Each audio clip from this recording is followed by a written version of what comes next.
मैं doctor R के पुरोहित, आपका स्वागत है। आज के व्याख्यान में हम लोक प्रशासन तथा निजी प्रशासन के मध्य समानता और असमानताओं की चर्चा करेंगे। लोक प्रशासन क्या है, यह हमने पिछले व्याख्यानों में देखा और यह पाया कि शासन के द्वारा उनके कर्मचारियों के माध्यम से जो भी कार्य किए जाते हैं, इन सभी को लोक प्रशासन का नाम दिया जाता है। शासन जो भी काम करे वो अपने अधिकारियों और कर्मचारियों के माध्यम से करती है। इसलिए लोक प्रशासन शासन का एकमात्र एजेंट है जो शासन की नीतियों को, उनके कानूनों को क्रियान्वित करने वाली एजेंसी है। तो शासन के द्वारा किए गए समस्त कार्यों को लोक प्रशासन के अंतर्गत सम्मिलित किया जाता है। निजी प्रशासन जो निजी कंपनियों के द्वारा कार्य किए जाते हैं, जो किसी खास उत्पादन के लिए या खास कार्य के लिए स्थापित किए जाते हैं, वो सब निजी कंपनी या निजी प्रशासन के अंतर्गत सम्मिलित किए जाते हैं। तो जितने भी निजी कंपनियां हैं, इन सभी निजी कंपनियों को इसके अंतर्गत जो निजी तौर पर चलाया जाता है, इन सबको निजी प्रशासन कहा जाता है। तो अब देखें, इन दोनों के बीच कुछ समानताएं हैं और असमानताएं भी है। समानता क्या है, इसको पहले देखें। इनके बीच पहली समानता है प्रबंधकीय सेवा। दोनों ही प्रशासन में कोई भी कार्य करने के लिए एक संगठन का निर्माण किया जाता है। उस संगठन का निर्माण, उसके अंतर्गत कर्मचारियों की नियुक्ति, ऑफिशियल प्रोसीजर, कार्यालयीन प्रक्रियाएं, ये तमाम चीजें, जैसे लिपिकों की भर्ती करना, कंप्यूटर ऑपरेटर की भर्ती करना, सेक्शन ऑफिसर्स की भर्ती करना, अधिकारियों को नियुक्त करना, ये तमाम चीजें ऑफिशियल प्रोसीजर जो है, ये सब के सब दोनों में समान रूप में पाई जाती हैं। हाँ, इतना है, किसी में कम अधिक मात्रा में कम अधिक हो सकते हैं, लेकिन दोनों में प्रबंधकीय सेवा एक ही समान पाई जाती है। ऑफिशियल प्रोसीजर दोनों में एक समान पाई जाती है। दूसरा है कर्मचारी और कार्य प्रणाली। दोनों में कर्मचारी और उनकी कार्य प्रणाली एक समान होती है। मतलब कि जिस प्रकार से शासकीय कार्यालयों में कार्य होता है, लगभग इसी प्रकार से निजी प्रशासन के अंतर्गत भी निजी कंपनियों में इसी प्रकार से कार्य होता है और कई बार कर्मचारियों का आदान प्रदान भी होता है। यदि मान लीजिए किसी निजी कंपनी में कोई व्यक्ति बहुत बढ़िया काम करता है, बहुत इंटेलिजेंट है, तो उसको शासकीय सेवा में कई बार रख लिया जाता है। इसी प्रकार से शासकीय सेवा में यदि कोई व्यक्ति बहुत बढ़िया काम किया है, तो वह अपने रिटायरमेंट के बाद या उसके आसपास निजी कंपनी वाले उसको बुला लेते हैं, उसको नियुक्ति दे देते हैं। तो कर्मचारियों का आदान प्रदान भी इनके बीच चलते रहता है। तीसरा है व्यावसायिक प्रबंध। एक व्यवसाय को चलाने के लिए जिस प्रकार के प्रबंध की आवश्यकता पड़ती है, दोनों में एक ही प्रकार की समानता पाई जाती है। क्योंकि कई बार लोक प्रशासन के अंतर्गत भी व्यवसाय का संचालन किया जाता है। तो एक व्यवसाय को संचालित करने के लिए जिस प्रकार की कार्य कुशलता की, दक्षता की, तकनीक की आवश्यकता पड़ती है, ठीक इसी प्रकार से निजी प्रशासन में भी उस चीज को स्वीकार किया जाता है। और फिर चौथा, अन्वेषण। दोनों ही प्रशासन में, लोक प्रशासन और निजी प्रशासन दोनों में अन्वेषण प्रकोष्ठ होता है, रिसर्च सेल होता है। ये नई नई चीजों का खोज करते रहते हैं और ताकि प्रशासनिक कार्यों का संपादन अच्छी तरह से किया जा सके। इसी प्रकार से निजी प्रशासन के अंतर्गत भी रिसर्च सेल होता है। वह सभी प्रकार की उस संगठन से संबंधित अनेक प्रकार की चीजों का अन्वेषण करता है और इन अन्वेषणों को दोनों ही प्रशासन स्वीकार करते हैं। कभी निजी प्रशासन ने बहुत बढ़िया काम कर दिया तो उसको लोक प्रशासन स्वीकार कर लेता है, कभी लोक प्रशासन ने कोई अच्छी बात देखी तो वो निजी प्रशासन भी उसको स्वीकार कर लेता है।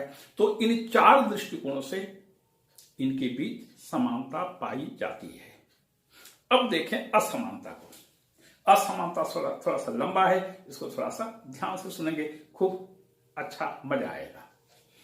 असमानताओं में इसमें 3 कॉलम से हैं। एक है शीर्षक, दूसरा है लोक प्रशासन और तीसरा है निजी प्रशासन। सबसे पहले देखें सेवा की दृष्टि से। लोक प्रशासन में जो सेवा होती है वह मनुष्य की अनिवार्य आवश्यकताओं से होती है, क्योंकि लोक प्रशासन का संबंध शासन से है। शासन की जिम्मेदारी है व्यक्ति के चतुर्मुखी विकास के लिए आवश्यक परिस्थितियां उत्पन्न करना। तो न्यूनतम आवश्यकताएं जो व्यक्ति की हैं, ये सब शासन के द्वारा लोक प्रशासन के माध्यम से पूर्ण की जाती है। जैसे भोजन की आवश्यकता है, निवास आवास की आवश्यकता है, वस्त्र की आवश्यकता है। तो जो न्यूनतम आवश्यकताएं हैं, जो व्यक्ति के लिए अनिवार्य आवश्यकताएं मानी जाती हैं, इसकी पूर्ति लोक प्रशासन के द्वारा की जाती है। जबकि निजी प्रशासन में कम महत्वपूर्ण विषय को रखा जाता है। जो अनिवार्य आवश्यकता है वो सब लोक प्रशासन के अधीन होते हैं, और जो कम महत्वपूर्ण आवश्यकताएं होती हैं ये निजी प्रशासन के अंतर्गत रखा जाता है। जैसे डाक तार है, संचार है, देश की सुरक्षा का काम है, शांति व्यवस्था की स्थापना है, ये न्यूनतम आवश्यकताएं हैं। ये सब चीजें, मुद्रा सिक्का है, टकसाल है, ये सब चीजें अनिवार्य आवश्यकताओं से संबंधित हैं। तो इस पर लोक प्रशासन का ही या शासन का अधिकार होता है। दूसरा है क्षेत्र की दृष्टि से। लोक प्रशासन का क्षेत्र बहुत व्यापक होता है, मतलब पूरे राष्ट्र की जनता से संबंधित होता है, जबकि निजी प्रशासन का क्षेत्र एक सीमित दायरे तक ही होता है, उससे अधिक नहीं होता। तीसरा है एकाधिकार की दृष्टि से।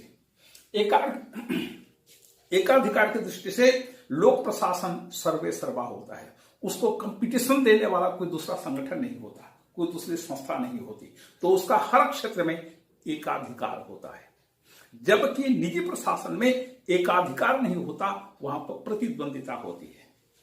सस्ता सुंदर मजबूत माल कम से कम कीमत पर अच्छी से अच्छी वस्तु प्रत्येक कंपनी अपने उपभोक्ताओं को उपलब्ध कराना चाहती है। तो यहां पर हमेशा एक प्रतिद्वंदिता की स्थिति होती है। जबकि लोक प्रशासन में सर्वे सर्वा लोक प्रशासन ही होता है। जैसे देश में डाक तार सेवा है, पूरे देश में देख लीजिए एक ही समान डाक सेवाएं चलती हैं। जैसे रेलवे है, पूरे देश में एक समान रेलवे की व्यवस्था है, उसमें वहां पर कोई कंपटीशन नहीं है। तो लोक प्रशासन में पूर्णाधिकार होता है, मोनोपोली होती है, निजी प्रशासन में प्रतिद्वंदिता होती है। फिर उद्देश्य, लोक प्रशासन का उद्देश्य होता है जनहित के कार्यों को संपन्न करना, जनता के हित से ये संबंधित होते हैं। जबकि निजी प्रशासन में एकमात्र उद्देश्य होता है मुनाफा कमाना, लाभ कमाना। यदि कोई निजी प्रशासन किसी ऐसे चीज का उत्पादन करता है जिसमें कोई लाभ नहीं है, तो वह उस चीज को बंद कर देता है और उस चीज का उत्पादन शुरू कर देता है जिसमें उसको ज्यादा लाभ हो। लोक प्रशासन में लाभ को नहीं देखा जाता, जनता के हितों को, जनता के कल्याण को देखा जाता है। तो निजी प्रशासन का मुख्य उद्देश्य है लाभ अर्जित करना, जबकि लोक प्रशासन का उद्देश्य है जनता के हितों को पूरा करना। व्यवहार की दृष्टि से लोक प्रशासन सबके साथ समान व्यवहार करता है, क्योंकि कानून के समानता का नियम होता है। लोक प्रशासन के अंतर्गत चाहे कोई भी आए, सबको ही समान रूप से व्यवहारित किए जाते हैं। जबकि निजी कंपनियों में भेदभाव होता है।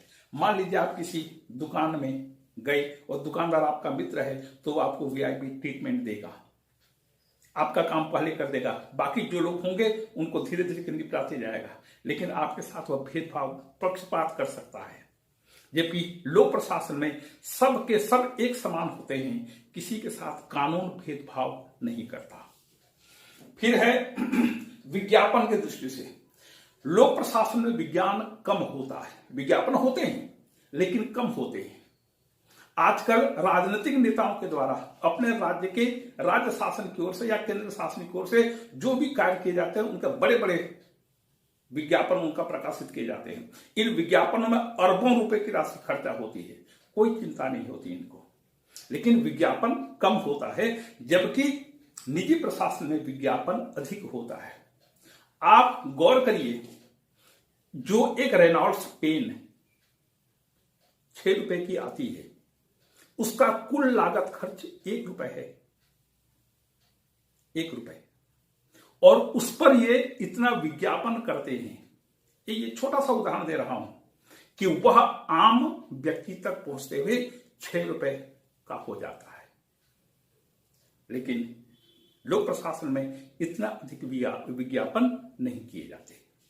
तो ये इसी प्रकार से हर चीज के बारे में आप कह सकते हैं कि विज्ञापनों में निजी प्रशासन बहुत ज्यादा खर्च करता है। फिर अनामत्व, मतलब कि नाम होता है या नहीं होता है। लोक प्रशासन में कोई भी काम, कोई भी अधिकारी यदि करता है, यदि बढ़िया भी करता है, तो उसका नाम प्रकाशित नहीं किया जाता, उसका शासन नाम होता है कि शासन ने इतना बढ़िया काम किया, उसमें अनामत्व होता है। जबकि निजी प्रशासन में उस व्यक्ति को एक्सपोज किया जाता है, उसमें व्यक्ति की बड़ाई होती है, व्यक्ति को प्रसिद्धि मिलती है। लोक प्रशासन में अनामत्व होता है कि शासन ने ऐसा किया, प्रशासन ने ऐसी व्यवस्था की। वहां व्यक्ति विशेष नहीं होता, पूरी व्यवस्था को उसका श्रेय दिया जाता है। लोक उत्तरदायित्व, लोक उत्तरदायित्व लोक प्रशासन में बहुत ज्यादा पाया जाता है, क्योंकि प्रजातांत्रिक सरकारें जनता के द्वारा निर्वाचित होती हैं, जनता के द्वारा गठित की जाती हैं और जनता के प्रति उत्तरदायी होती हैं। तो लोक उत्तरदायित्व लोक प्रशासन में बहुत ज्यादा होता है, लेकिन निजी प्रशासन में लोक उत्तरदायित्व नहीं होता। मतलब निजी कंपनियां जो भी करती हैं वे जनता के प्रति किसी प्रकार से उत्तरदायी नहीं होती। फिर नियम पालन, लोक प्रशासन में नियमों का पालन अनिवार्य होता है, और यदि कोई सरकारी अधिकारी नियम का पालन नहीं करता है तो उसके विरुद्ध शिकायत की जा सकती है, उसके विरुद्ध अनुशासनात्मक कार्यवाही होती है। तो इसमें नियम पालन बहुत अधिक होता है। जबकि निजी प्रशासन में लाभ की दृष्टि से किसी प्रकार के नियमों का पालन करना ये लोग कई बार आवश्यक नहीं समझते। तो निजी प्रशासन में नियमों का पालन कब होता है, जबकि लोक प्रशासन में नियमों का पालन अनिवार्य होता है। निजी प्रशासन में यदि कानून का पालन करने से उनको हानि होती है तो वे कानून का उल्लंघन करने से भी नहीं चूकते, क्योंकि उनका उद्देश्य है मुनाफा कमाना। फिर है कार्यकुशलता की दृष्टि से, कार्यकुशलता की दृष्टि से लोक प्रशासन के अधिकारी कम कार्यकुशल, कम दक्ष होते हैं। भले ही उनमें क्षमता योग्यता होती है, लेकिन वे लोग उसका प्रदर्शन नहीं करते। इसलिए लोक प्रशासन को बहुत ही सुस्त सेवा माना जाता है। इसमें कम दक्ष व्यक्ति भी आ जाते हैं और जिसके कारण से पूरी प्रशासनिक व्यवस्था इससे प्रभावित होती है। जबकि निजी प्रशासन में दक्षता और कार्यकुशलता बहुत अधिक होती है। जो काम निजी कंपनी 1 वर्ष में कर सकती है, उसी काम को लोक प्रशासन को दिया जाए तो वो पंचवर्षीय योजना के अंतर्गत के अनुसार हो जाएगा। तो यहां पर कार्यकुशलता लोक प्रशासन में कम होती है, निजी प्रशासन में अधिक होती है। इसके बाद वित्तीय नियंत्रण की दृष्टि से, वित्तीय नियंत्रण की दृष्टि से व्यवस्थापिका होती है। राज्य में राज्य विधानसभा होती है, केंद्र में संसद होती है। संसद के द्वारा, व्यवस्थापिका के द्वारा वित्त की स्वीकृति दी जाती है और उसी वित्त की सीमा के अंतर्गत रहते हुए ये अपना पूरा काम करते हैं। लेकिन निजी प्रशासन में ऐसा कोई व्यवस्थापिका या ऐसी कोई व्यवस्था नहीं होती। वहां पर जितनी जैसी आवश्यकता पड़ती है उसी आवश्यकता के अनुरूप वो खर्च करने के लिए स्वतंत्र होते हैं। जबकि यहां पर व्यवस्थापिका के द्वारा निर्धारित सीमा होती है, मतलब बजट के अंतर्गत ही वो काम कर सकते हैं, उससे अधिक नहीं कर सकते। फिर है सेवा और लागत। सेवा और लागत मतलब कि जिस काम को संपन्न करने में या किसी चीज का उत्पादन करने में जितना श्रम, जितना खर्च होता है, उस पर ही निजी कंपनियां उस चीज की कीमत तय करती हैं। उसके उत्पादन में कितना खर्च हुआ, हमारा पूरा मेंटेनेंस का पूरा खर्च कितना हुआ, उसमें कितना प्रॉफिट लिया जाएगा, फिर उसको जब आम जनता के पास जाएगा, फिर पूरा टैक्सेशन, सरकार को टैक्स देना पड़ेगा, फिर जनता के पास जब जाएगा तो अंतिम मूल्य इस प्रकार से निर्धारित करते हैं निजी कंपनियां। जबकि लोक प्रशासन में सेवा और लागत का आकलन कम किया जाता है। इसमें गवर्नमेंट सब्सिडी देती है, आपको ध्यान होगा, गवर्नमेंट सब्सिडी देती है। मतलब कि यदि व्यक्ति कोई उपकरण खरीदता है या कोई भी चीज खरीदता है तो शासन उस चीज को प्रोत्साहित करने के लिए अपनी तरफ से छूट या अनुदान देती है। तो यहां पर सेवा और लागत का नियम नहीं होता, निजी प्रशासन में होता है। फिर है प्रकृति। प्रकृति की दृष्टि से लोक प्रशासन गैर राजनीतिक प्रकृति वाला होता है। मतलब देश में किसी की भी सरकार बने, ये लोक प्रशासन के अधिकारी अपने पद पर यथावत काम करते रहते हैं। यह संभव है कि उनका स्थानांतरण हो जाए, ये स्थानांतरण होता है, लेकिन उनको सेवा से हटाया नहीं जाता। लेकिन निजी प्रशासन में ऐसा हो सकता है। वैसे भी जनरली निजी प्रशासन में भी ये अपने पद पर यथावत काम करते रहते हैं, लेकिन इनकी प्रकृति राजनीतिक हो सकती है, आवश्यक नहीं। फिर है कार्य गति की दृष्टि से। कार्य की गति की दृष्टि से लोक प्रशासन में लाल फीताशाही होती है। लाल फीताशाही क्या है? एक नया शब्द आपके लिए सामने आया। लाल फीताशाही का मतलब होता है लेट लतीफी, हर काम को आराम से करना, कोई जल्दीबाजी नहीं। शासकीय कार्यालयों में हर काम फाइल के माध्यम से होता है।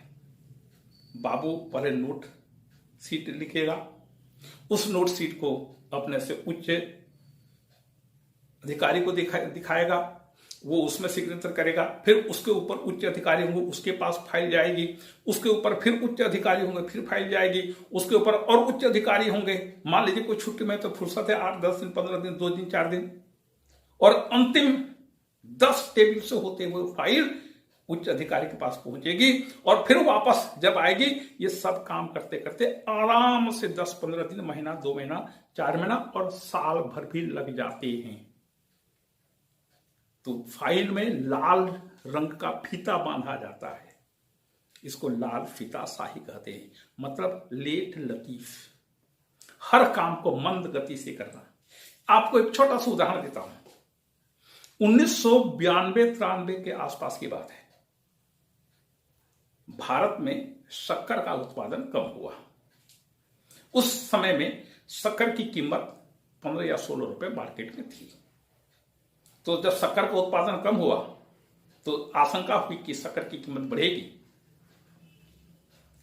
केंद्र सरकार को पता चला, केंद्र में खाद्य मंत्रालय है, उसको पता चला कि इस वक्त शक्कर का उत्पादन कम हुआ है और दाम बढ़ सकता है। तो चलो ठीक है, राज्यों से अभी इंटरनेशनल मार्केट में यदि जाकर के खरीदेंगे तो हमको वही 15-16 रुपए के आसपास पड़ेगी, हम जल्दी से खरीद लें। केंद्रीय खाद्य मंत्रालय ने पूरे देश से जानकारी मंगाई कि आपके यहां कितना शक्कर का उत्पादन आप करेंगे या कर सकते हैं, या स्थिति क्या है। ये जानकारी प्राप्त करते करते 2 महीने बीत गए। फिर फाइल तैयार हुई। फाइल तैयार करने के बाद फिर वो आगे बढ़ी धीरे धीरे करके। जब खाद्य सचिव के पास पहुंचा तब तक 5 माह बीत चुके थे और शक्कर की कीमत जो पहले 15 रुपए में थी वो 20 रुपए हो चुकी थी। मतलब इस प्रकार से काम होता है लोक प्रशासन में। उनको दाम बढ़ने से कोई मतलब नहीं है, काम तरीके से होना चाहिए, प्रक्रिया से होना चाहिए। और भारत में तो फिर संविधान भी प्रोसीजर स्टेब्लिश्ड बाय लॉ का प्रावधान करता है। मतलब काम हो चाहे न हो, प्रक्रिया का पालन होना जरूरी है। प्रक्रिया मूल चीज है, प्रक्रिया थ्रू प्रॉपर चैनल होना चाहिए। तो जो काम 1 घंटे में होना चाहिए वो काम भारत में कम से कम 1 साल में होता है। तो इस प्रकार से लाल फीताशाही होती है। निजी प्रशासन में त्वरित गति से काम होता है। फिर है दक्षता के दृष्टि से लोक प्रशासन के अधिकारी कर्मचारी दक्ष कम होते हैं, निजी प्रशासन के अधिकारी कर्मचारी ज्यादा दक्ष और कार्यकुशल होते हैं। उनको इस प्रकार से शुरू से तैयार किया जाता है कि उनको काम अच्छी तरह से और सोच समझ कर करना है और जल्दी करना है। लोक प्रशासन में उनको ये सिखाया जाता है कि कोई भी फाइल यदि आपके पास आती है तो आप क्या, क्यों और कैसे उस पर तर्क दीजिए, ऐसा क्यों करें। इसलिए कई स्थानों पर अकाउंटेंट को चिढ़ाने के लिए अटकाउंटेंट कहा जाता है, मतलब जो काम अटकाता है वो अटकाउंटेंट हुआ। तो लोक प्रशासन में अवरोध करने वाले ज्यादा होते हैं, निजी प्रशासन में अवरोध करने वाले नहीं होते। लोक प्रशासन में काम हो चाहे ना हो, नियम का पालन होना चाहिए और प्रत्येक अधिकारी एक निगेटिव सोच को लेकर के आगे बढ़ता है, अपना पद संभालता है, निगेटिव सोच। फिर है विशिष्ट नियम। लोक प्रशासन में जो भी अधिकारी काम करते हैं उनको विशिष्ट नियमों का पालन करना होता है।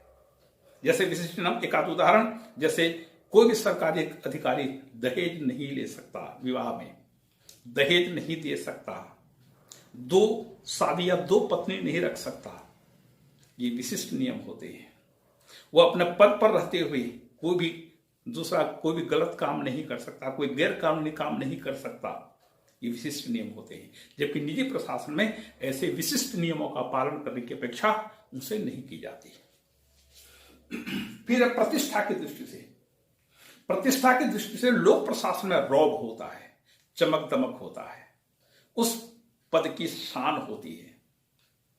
एक बहुत बड़ी कंपनी का जनरल मैनेजर आवश्यकता पड़े तो नायब तहसीलदार के सामने, नायब तहसीलदार लोक प्रशासन का सबसे निम्न श्रेणी का अधिकारी होता है, उसके सामने हाथ जोड़कर खड़े होने के लिए बाध्य हो सकता है एक नायब तहसीलदार के सामने, और एक नायब तहसीलदार उसकी खटिया खड़ी कर सकता है।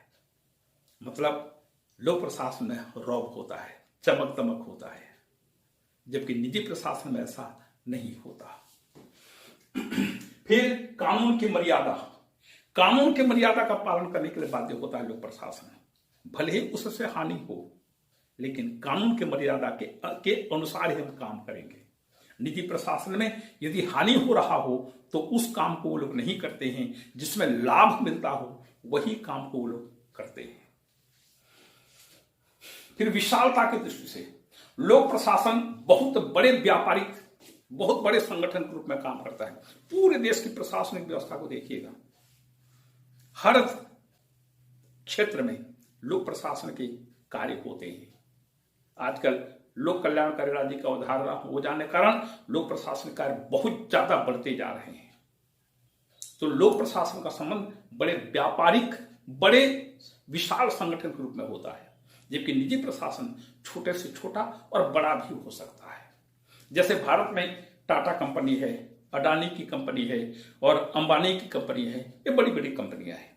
लेकिन छोटी छोटी कंपनियां भी हो सकती हैं जिसमें 8, 10, 15, 20 कर्मचारी ही काम करते हैं। तो ये छोटे और बड़े दोनों हो सकते हैं, लेकिन लोक प्रशासन में हमेशा बड़े स्तर पर काम होता है। फिर स्थिरता का, लोक प्रशासन के अंतर्गत जो भी अधिकारी कर्मचारी काम करते हैं उनके नौकरी में स्थायित्व होता है। मान लीजिए वह संगठन बंद हो गया तो उन अधिकारी कर्मचारियों को पद से नहीं हटाया जाता, उनको किसी दूसरे विभाग में मर्ज कर दिया जाता है। जैसे छत्तीसगढ़ में जब राज्य परिवहन निगम को बंद करने का निर्णय लिया गया शासन के द्वारा, तो राज्य परिवहन निगम में जितने भी ड्राइवर, कर्मचारी, अधिकारी जो भी थे, इन सबको अलग अलग विभागों में समायोजित किया गया, उनको नौकरी से नहीं हटाया गया। लेकिन निजी प्रशासन में नौकरी की स्थायित्व नहीं होती। संगठन चल रहा है, बहुत अच्छी तरह से काम करिए, संगठन बंद हो गया, मान लीजिए कंपनी ने सोचा कि इसको बंद कर दिया जाए, बंद कर देते हैं और कंपनी के अधिकारी अपनी अपनी राह, दूसरा राह चुन लेते हैं। तो यहां पर निश्चितता होती है, लोग निजी प्रशासन में निश्चितता नहीं होती। फिर है प्रतिनिधित्व। लोक प्रशासन राज्य की इच्छा का प्रतिनिधित्व करता है। जैसा जनता चाहेगी सरकार वैसे नीति बनाएगी, सरकार जैसे नीति बनाएगी लोक प्रशासन उन नीतियों को क्रियान्वित करेगा। तो लोक प्रशासन जनता की इच्छा का प्रतिनिधित्व करता है, जबकि निजी प्रशासन जनता की इच्छाओं का प्रतिनिधित्व नहीं करता। फिर राजनीति की दृष्टि से लोक प्रशासन के अधिकारी कर्मचारी दूर रहते हैं, तटस्थ रहते हैं। कोई भी सरकार बने, इनको काम करना है।